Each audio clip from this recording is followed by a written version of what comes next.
تعجل بالقرآن من قبل أن يقضى إليك وحيه وقل رب زدني علما. And that's why it is so important for every believer to strive for the afterlife, to strive and to make sure that all of your deeds are being done sincerely for the sake of Allah subhanahu wa ta'ala, being done for the reward of Allah subhanahu wa ta'ala, and that you abandon all of the evils and the shortcomings and seek refuge in Allah from them, from the whisperings of the shaitan, because even the tiniest of things that a person does, even the tiniest of statements or actions that you engage in, they are recorded. And nothing is hidden or secret from Allah subhanahu wa ta'ala. لا يخفى عليه شيء. Nothing is hidden or concealed from Allah. What a person does, what a person says, what a person writes, what a person, anything, hidden or open, concealed or not, everything is known to Allah. All of that is known to Allah subhanahu wa ta'ala, and that's why it says in the hadith, وَإِنَّ الْعَبْدَ لَيَتَكَلَّمُ بِكَلِمَةٍ مِنْ سَخَطِ اللَّهِ لَا يُلْقِي لَهَا بَالًا يَهْوِي بِهَا إِلَى جَهَنَّمَ.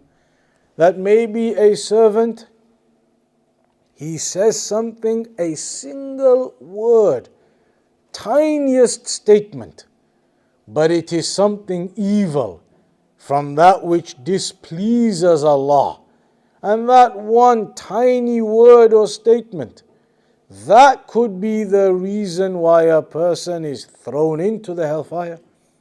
One statement of evil or one action of evil, one statement of lying, or one statement of backbiting, one statement of storytelling, one statement of evil could be the reason you are cast into the hellfire. That could be the reason, that could be the deed that tips over the weighing scale for an individual, and you are cast into the fire for it.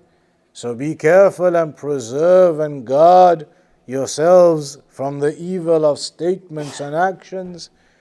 And a person needs to be aware of that constantly and regularly and always. As Shaykh Al-Fawzan says, all of the things that you do, all of your actions and statements, put them in front of your eyes and think, is this a correct statement for me to make? Is this a correct action for me to do? Is this a correct behavior to engage in? Stop and think. Put everything in front of yourself and consider. Do not hastily fall into actions and statements and deeds that you regret afterwards, because all of those are written and recorded by the angels. And on Yawmul Qiyamah, the madhalim, the dhulm that occurs between people, then that will be done with iqtisas. The qisas will be done, that on that day, the one who you oppressed, he will have the right to take the rights back from you. And that's why in the hadith the Prophet ﷺ said, أَتَدْرُونَ مَنِ الْمُفْلِسِ يَوْمَ الْقِيَامَةِ. Do you know who the bankrupt one is on the day of judgment? They said, مَنْ لَا دِرْهَمَ وَلَا دِينَارَ لَهُ. Maybe somebody who doesn't have any gold or silver.